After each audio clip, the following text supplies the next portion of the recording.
Good Tuesday morning, Patriots. I'm John O'Connor, and this is O'Connor's Right Stand.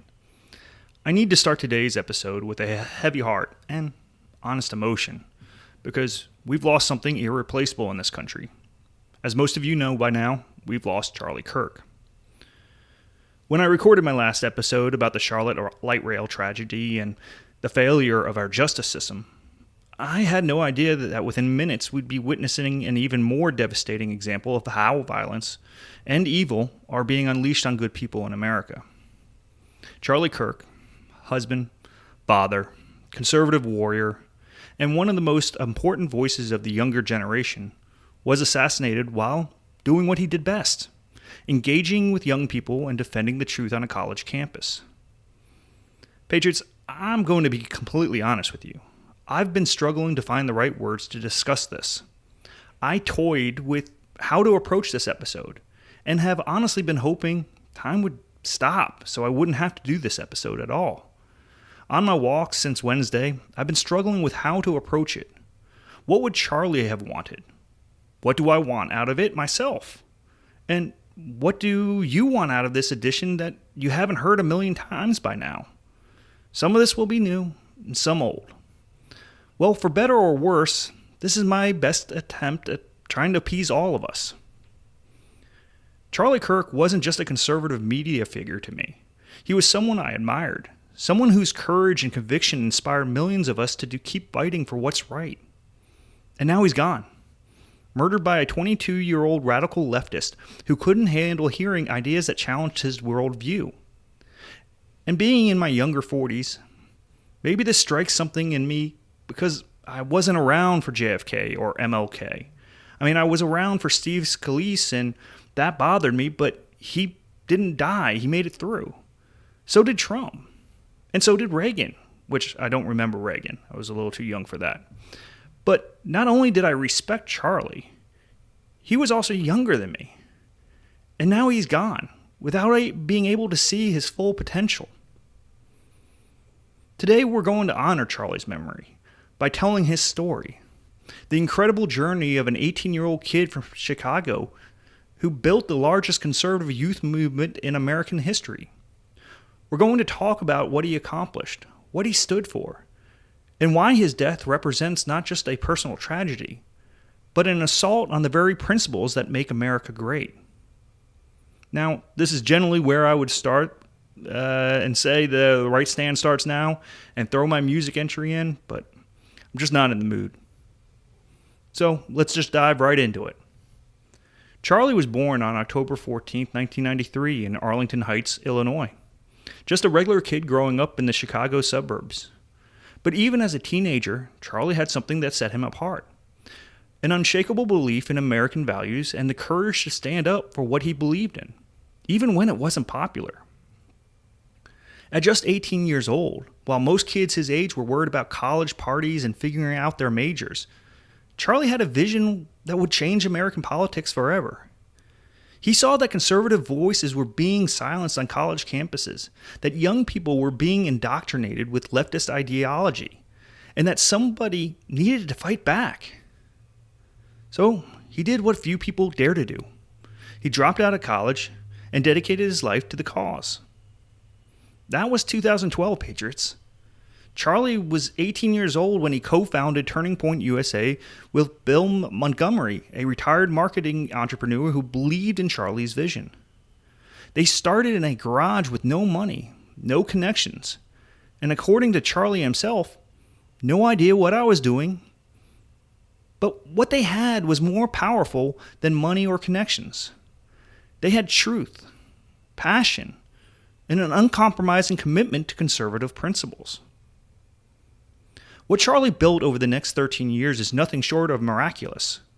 Turning Point USA grew from a garage startup to the largest conservative youth organization in America, with a presence on over 3,500 high school and college campuses, more than 250,000 student members, and over 450 full and part-time staff across the country. Charlie turned what started as a simple idea into a political powerhouse that helped elect Donald Trump, not once, but twice. But here's what made Charlie special. It wasn't just about the numbers or the political victories. It was about his heart for young people and his absolute fearlessness in the face of opposition. Charlie would go on to the most hostile college campuses in America, sit at his famous Prove Me Wrong table, and invite anyone and everyone to challenge his ideas. He didn't hide behind security or talking points. He engaged directly with students who often hated everything he stood for. And he did it with intelligence, passion, and genuine care for their intellectual development. If you've ever watched Charlie Kirk in action on a college campus, you witnessed something truly extraordinary. Here was a young man who could take on dozens of hostile students, answer their questions with facts and logic, and never lose his cool or his conviction. Charlie didn't just debate ideas. He embodied them. He showed young conservatives that it was possible to be both intelligent and uncompromising, both respectful and relentless. Charlie's approach to campus activism revolutionized conservative politics. Before Turning Point USA, conservative students felt isolated and overwhelmed on their campuses. Charlie gave them a voice, a community, and most importantly, the tools and confidence to fight back against leftist indoctrination. He showed them that they didn't have to accept the lies about America's history, about capitalism, about traditional values. They could stand up and fight for the truth. His podcast, The Charlie Kirk Show, became one of the most popular political podcasts in America, regularly ranking in the top 10 on Apple Podcasts. By 2021, his social media reached over 100 million people per month. Axios listed him as one of the top 10 most engaged Twitter handles in the world. But Charlie never let the fame go to his head. He remained focused on the mission of awakening young Americans to conservative principles. What made Charlie so effective wasn't just his debating skills or his media savvy. It was his genuine love for America and his unwavering faith in Jesus Christ. Charlie understood that conservatism isn't just a political philosophy. It's a worldview and rooted in internal truths about human nature. The importance of family, the dignity of work, and the necessity of limited government. He didn't just argue for conservative policies. He lived conservative values. Beyond all the political activism and media appearances, Charlie Kirk was a devoted husband and father. He married Erica Kirk in 2021, a former Miss Arizona USA, who shared his values and his commitment to faith. Together they had 2 beautiful children, a 3-year-old daughter and a 1-year-old son who will now grow up without their father. In her first public remarks after Charlie's murder, Erica showed the same strength and grace that made her husband so special. Fighting back tears, she declared, "To everyone listening tonight across America, the movement my husband built will not die. It won't. I refuse to let that happen. All of us will refuse to let that happen." Honestly, I believe her. I think they have awoken a beast within Erica, and I think Turning Point will be bigger than Charlie could have ever dreamed. That's the kind of family Charlie built, one founded on shared principles, mutual respect, and an unwavering commitment to something bigger than themselves. Charlie often talked about his desire to be remembered for courage for my faith, and anyone who knew him understood that his family came first, even before his political mission. The tragedy of Charlie's death isn't just that we lost a political leader. It's that 2 young children lost their father, and a devoted wife lost her husband. Charlie Kirk should have had decades ahead of him to watch his children grow up, to build his marriage, to continue his work of awakening young Americans to conservative principles. Instead, all that was stolen from him by a twisted individual who couldn't tolerate hearing ideas that challenged his worldview. What happened on September 10th, 2025, at Utah Valley University represents everything that's wrong with political discourse in America today. Charlie was doing what he'd done hundreds and hundreds of times before, engaging with students at his signature Prove Me Wrong event. He had thrown hats to the crowd, was answering questions, and was about 20 minutes into his presentation when evil struck.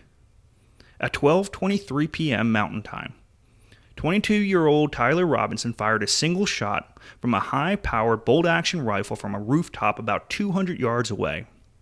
The bullet struck Charlie in the neck, and within minutes, one of America's most important conservative voices was silenced forever. The whole horrific attack was captured on video. Charlie grabbing his neck, blood pouring from the wound, and then collapsing as 3,000 students scattered in terror. Robinson had arrived on campus earlier that morning in a gray Dodge Challenger, changed into dark clothing, and methodically planned his assassination. He climbed through stairwells to reach the rooftop, positioned himself for the shot, and then fled into nearby woods where he abandoned his weapon. The rifle was later found engraved with transgender and anti-fascist ideology, making clear that this was a politically motivated assassination. For more than 33 hours, Robinson evaded capture while FBI agents, state police, and local authorities conducted one of the largest manhunts in Utah history. It was only when his own father recognized him from photographs released by authorities and convinced him to turn himself in. Think about that. This killer's own family had to turn him in because his hatred had consumed him so completely. What turned Tyler Robinson into a killer? According to Utah Governor Spencer Cox, Robinson's family described his politics as veering left in recent years as he spent large amounts of time scrolling the dark corners of the internet. Robinson had discussed Charlie Kirk with family members during a dinner conversation, expressing hatred for Kirk's viewpoints and calling him someone who was full of hate and spreading hate. This is what happens when young people are fed a steady diet of leftist propaganda that dehumanizes conservatives and teaches them that opposing viewpoints are not just wrong, but evil. Robinson wasn't born a killer. He was radicalized by the same toxic ideology that tells young people that conservatives are Nazis, that America is irredeemably racist, and that violence against the oppressor class is justified. Robinson was registered to vote with no party affiliation, was listed as an inactive voter, meaning he hadn't participated in recent elections.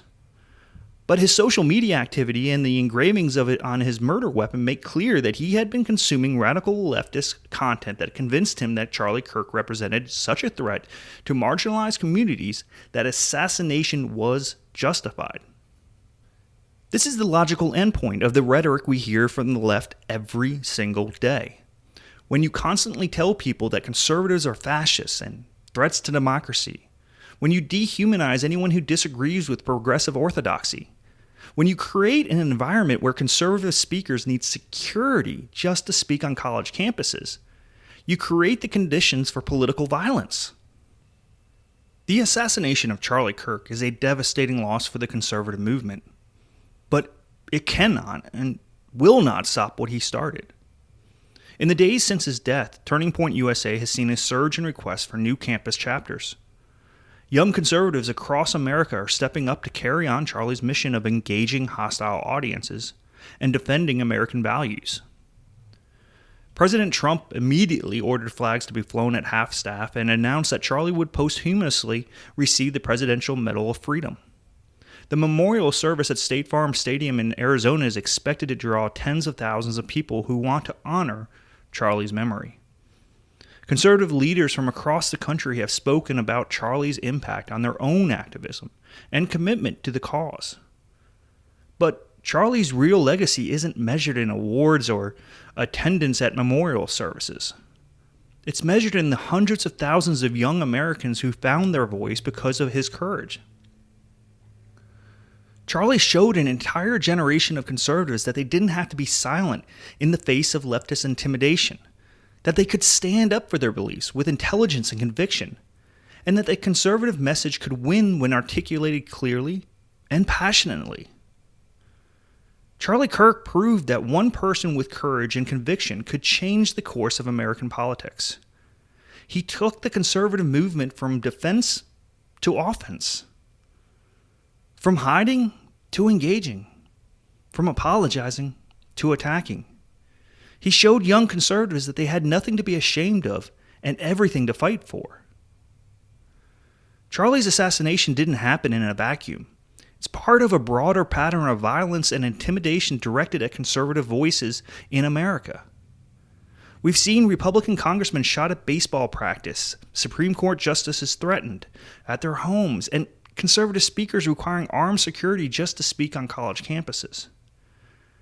The left has created a climate where disagreement with progressive orthodoxy is treated not as a difference of opinion, but as a form of violence that justifies actual violence in response. They have convinced young people like Tyler Robinson that conservatives aren't just wrong. They are evil, and evil must be stopped by any measure necessary. This is why Charlie's death is about more than losing one conservative leader.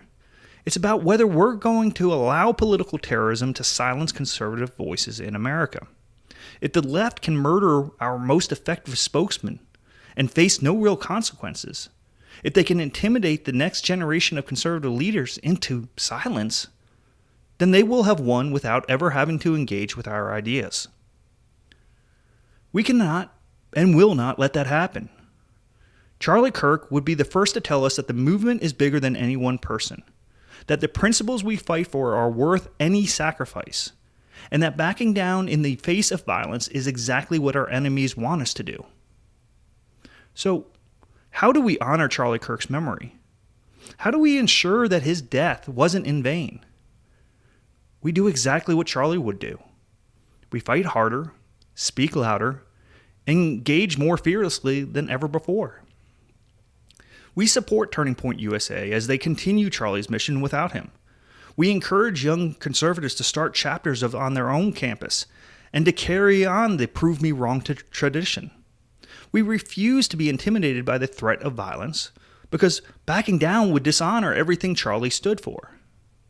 Most importantly, we remember what Charlie understood better than almost anyone, that this fight isn't really about politics at all.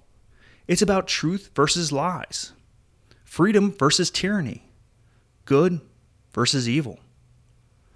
Charlie Kirk died defending the idea that young Americans deserve to hear both sides of every argument, that conservative principles can withstand any challenge, and that America is worth fighting for. That's a legacy worth dying for, and it's certainly a legacy worth living for. Charlie Kirk was 31 years old when he was murdered. He should have decades ahead of him continuing to build the movement he started, to raise his children, to love his wife, and to keep fighting for the America he believed in. Instead, all of that was cut short by a radicalized young man who had been taught that disagreement justifies murder. But here's what Tyler Robinson and everyone like him will never understand. You can kill the messenger, but you can't kill the message. You can silence the voice, but you can't silence the truth. Charlie Kirk's ideas will outlive him. His movement will continue on without him, and his legacy will inspire conservatives for generations to come. Charlie Kirk died the way he lived, courageously standing up for what he believed in, refusing to back down in the face of opposition, and trusting that truth would ultimately prevail. He was a true American patriot, a devoted family man, a faithful Christian, and a fearless conservative warrior. We will miss his voice, his passion, his courage, and his unwavering commitment to the cause. But we will not let his death be in vain. We will carry on this fight. We will honor his memory, and we will make sure that the movement he built continues to grow and thrive. Rest in peace, Charlie. Thank you for showing us what courage looks like. Thank you for never backing down. Thank you for building something that will outlast us all. Patriots, that's our show for today. Share this episode with someone who needs to remember why we fight. Charlie Kirk's legacy belongs to all of us now. And it's up to us to make sure he never dies. This is John O'Connor, and Charlie Kirk would want us to keep fighting the good fight. Until next time, never forget what we're fighting for, and never forget Charlie Kirk.